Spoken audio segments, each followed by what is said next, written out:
أعوذ بالله من الشيطان الرجيم. إن الذين كفروا سواء عليهم أأنذرتهم أم لم تنذرهم لا يؤمنون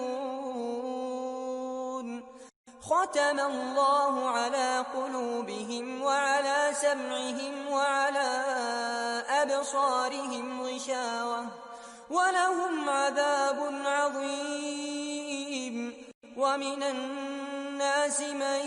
يقول آمنا بالله وباليوم الآخر وما هم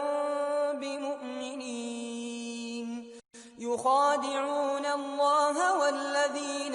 آمنوا وما يخدعون إلا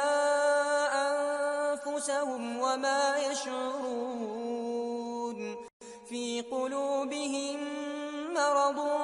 فزادهم الله مرضا ولهم عذاب أليم بما كانوا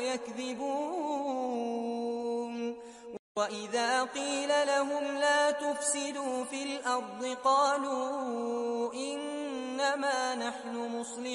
مصلحون ألا إنهم هم المفسدون ولكن لا يشعرون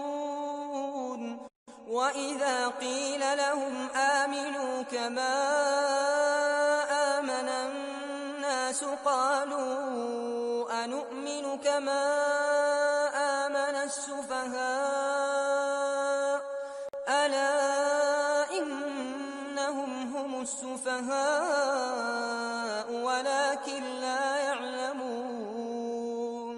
وإذا لقوا الذين آمنوا قالوا آمنا وإذا خلوا إلى شياطينهم قالوا إنا معكم إنما نحن مستهزئون الله يستهزئ بهم ويمدهم في طغيانهم يعمهون